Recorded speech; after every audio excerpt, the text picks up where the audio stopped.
Hello, church family. Brian Golson here, and I'm going to read you a story today. I'm going to need these, though.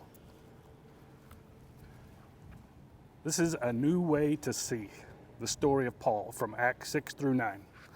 Of all the people who kept the rules, Saul was the best. I'm good at being good, he'd tell you. He was very proud and very good, but he wasn't very nice. Saul hated anyone who loved Jesus. He traveled around looking for them. He wanted to catch them and put them in prison. He wanted everyone to forget all about Jesus.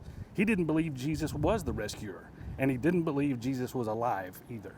You see, Saul had never met Jesus. So one day, Jesus met Saul. Saul was on his way to Damascus when suddenly a dazzling light flashed like lightning. It was brighter than the sun. It was too bright. Saul shielded his eyes and fell to the ground. He heard a loud voice. It was too loud. It gave Saul a headache. "Saul, Saul," said the loud voice, "why are you fighting me?" "Lord," Saul answered, "who are you?" "I am Jesus," said the voice. "When you hurt my friends, you are hurting me too." Saul's whole body trembled. "Go to the city," Jesus said. "I'll tell you what to do." When Saul opened his eyes, he couldn't see.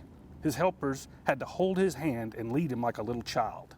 Saul was blind for 3 whole days, and yet it was as if he was seeing for the very first time.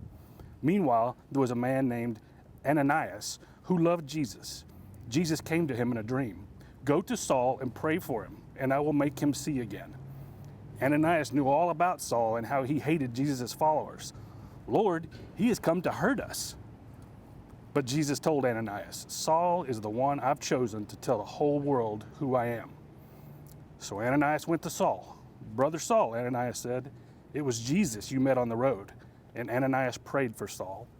Suddenly Saul could see again, but he saw everything differently. He wasn't mean anymore. He even changed his name from Saul to Paul, which means small and humble, the very opposite of proud. And do you know what Ananias' name means? The Lord is full of grace. Grace is just another word for gift, which is funny because that's just what Paul's message was all about from then on. So church, that's my prayer for us as well, that we would have the new eyes like Saul when he turned to Paul, and that we would see all the beautiful things and the gifts that God has given us and go and share that good news with everybody that we can.